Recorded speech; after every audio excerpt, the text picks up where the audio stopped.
Hello and welcome to Rate Sports. Make sure you like, share, and subscribe for more NBA content. And I'm actually going to be doing a giveaway at 100 subscribers. And all you have to do to enter it is like, subscribe, and comment saying you did so, and you will be entered. Now let's get right into this video.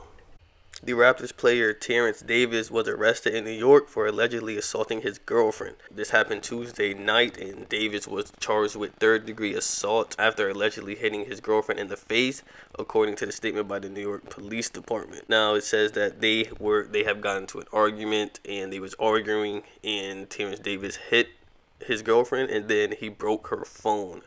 Now, Terrence Davis is someone who played for the Raptors last season. He played 72 games, 16.8 minutes, 7.5 points, 45 field goal, 3 rebounds, and 1.5 assists. Now, for those of you who don't know, a third degree assault charge is the lowest tier of the assault charges.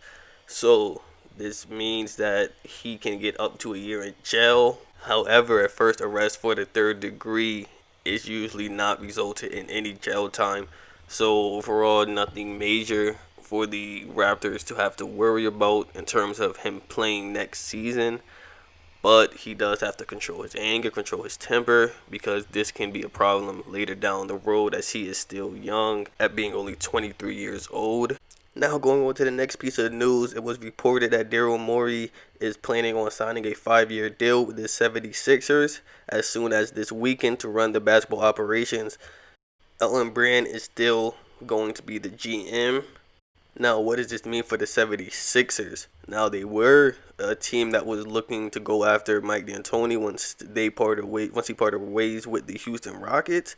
Ultimately, they went with Doc Rivers, and now they just brought in Daryl Morey. So it'd be interesting to see the style of play they want to play, because Daryl Morey is the kingpin behind analytic basketball. He's the one that was pushing it for all those years when he had Harden.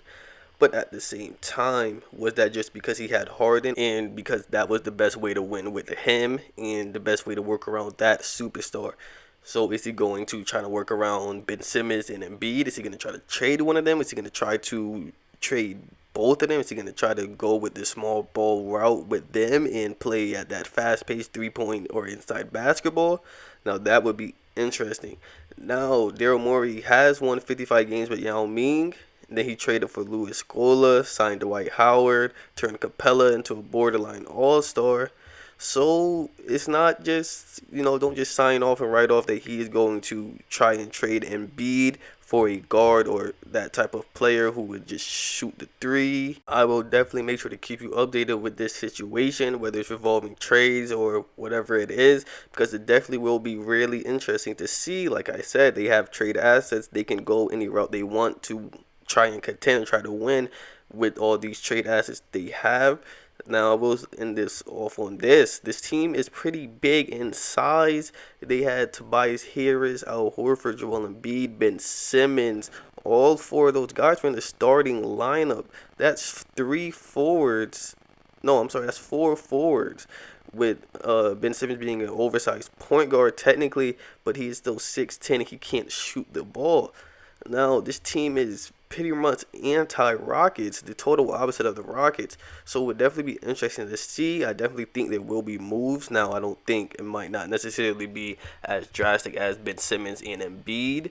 But Al Horford, Tobias Harris, I think those are pieces that definitely can and will most likely be moved, because while I don't think the total small ball works, I don't think this total big lineup will work either. I think they are oversized. I think they lack shooting, and I think this definitely will be a different team coming back, especially with the acquisition of Daryl Morey and a Doc Rivers.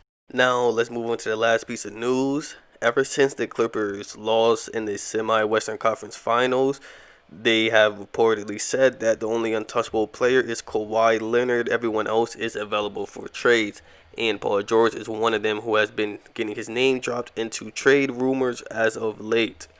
Now, an inside source from the Clippers organization believes the Pelicans have the best assets for a Paul George trade. Now, if they were going to trade him, the assets they were looking for would be Drew Holiday, Lonzo Ball, and Jackson Hayes. And this makes sense because Kawhi Leonard, apparently after that series, said that he needs a new point guard.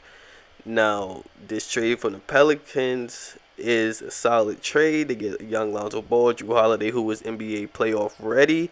Jackson Hayes, another young star. However, is Paul George enough for that? Probably not. They would probably have to include probably a Lou Williams and a Montrezl Harrell in this trade, if not some picks as well. Now, another trade that the Clippers are exploring are a trade to get Bradley Beal. Now, this trade will likely include a Montrezl Harrell and Lou Williams in exchange for John Wall and Bradley Beal. Now, this would give the Clippers that point guard, and you are getting a shooting guard to replace Paul George, and you're bringing in a point guard who Kawhi Leonard has said he needs.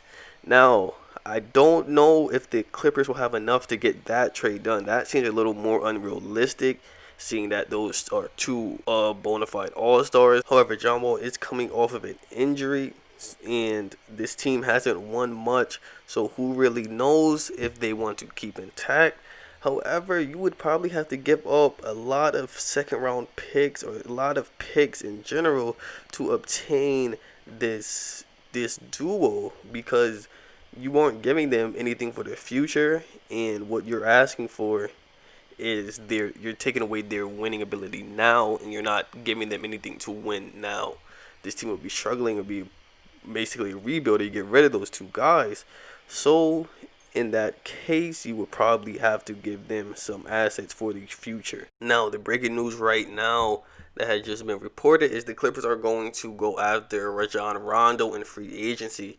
Now, Rondo is someone who might be looking for money, but at the same time, of him being 34, it would be interesting to see how much money is out there for him. I know the Knicks said that they're willing to sort of just throw some money away as usual. It will be interesting to see what free agency is like for Rondo. Like I said, he is 34. He has had little injuries here and there. He missed the beginning of the playoffs with an injury, but he has proven that he can still be a productive piece for a contending team coming off the bench in playoff and final time, as he did with the Lakers. But that is where I'm going to leave it at for this video. Make sure you like, subscribe, and share. Like I said, I'm doing a giveaway. Just comment saying you like and subscribed, and you will be entered, and I will see you tomorrow.